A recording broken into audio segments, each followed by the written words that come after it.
Joining us right now, Fox News legal analyst Gregg Jarrett. Hey, Greg, until we see your Ring doorbell video, it's he said, they said. What do you think? Yeah.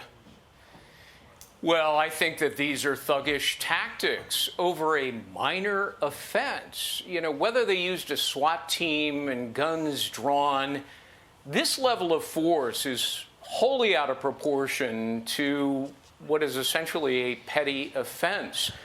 For what? Because a religious leader who offers pro-life advice outside a Planned Parenthood clinic allegedly got into a verbal dispute that escalated supposedly into a shoving match. What disturbs me is that this happened, Brian, a year ago, and the alleged victim filed a civil lawsuit for money damages that was so weak it was actually dismissed by the district court judge. And yet you've got Merrick Garland, the Attorney General, and Christopher Wray, the Director of the FBI, that resurrects this case on a minor offense and uses the full force of the federal government and the FBI to descend on this guy's home to arrest him in front of his 7 children. He has no record. He's not a violent individual. Pick up the phone, call his lawyer and say, have your client turn himself in. So, this is a disturbing incident by the FBI. It's kind of interesting you said that, because that's what Peter Navarro said. Listen, I could have gone in, just call me. I'm 1 block away. That's the same thing we've heard with Roger Stone. I was right here. You didn't need to wake me up in the middle of the night and scare the heck out of my wife. And then all of a sudden this happens. It's designed to, I guess, induce some degree of trauma. I can't wait to find out what the real deal is. Hopefully there'll be video somewhere. Here's what the FBI said.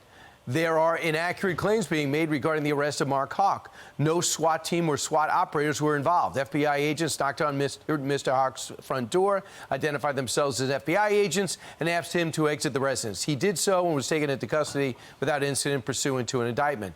His wife said, no. I went in the back to get him a sweatshirt and rosary beads. They had already hauled him into a car. He asked for a sweatshirt. I couldn't even get it to him. They only saw the first page of the warrant, and they hustled him out, pointing guns at him, and they said tangentially to the rest of his family. The other thing you might want to contrast is that regardless of how this comes out, there was an elderly pro-life volunteer. He's in his 80s. He was shot in Michigan after a heated conversation with a group. Where was that same type of answer when it comes to law enforcement showing themselves?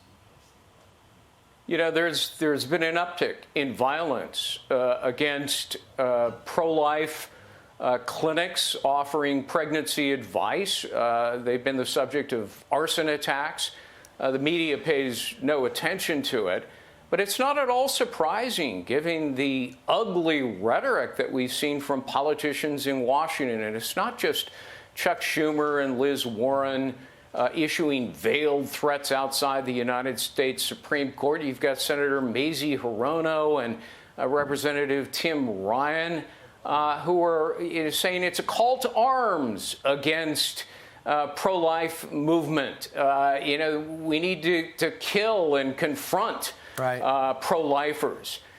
Is it any wonder then that we're seeing, this kind of violence? And it comes from the top. I mean, you got President Biden, who says Republicans are a clear and present danger to democracy. They're fascists or semi-fascists, whatever the hell that means. You've got Hillary Clinton comparing Trump supporters to Nazis.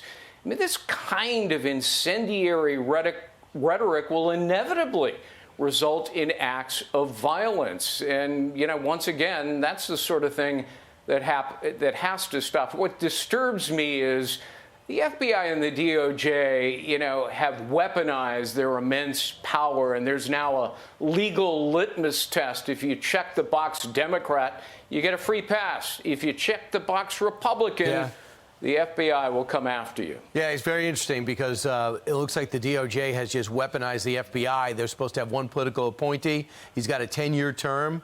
It's Chris Wray, and they were supposed to be independent. But it looks like the DOJ has basically taken it over. The Democrats have, and I don't think that's acceptable to the people of the FBI. We need more whistleblowers to tell us the truth. Thanks so much, Gregg Jarrett. Appreciate it. Subscribe to the Fox News YouTube channel to catch our nightly opens, stories that are changing the world and changing your life. From Tucker Carlson tonight.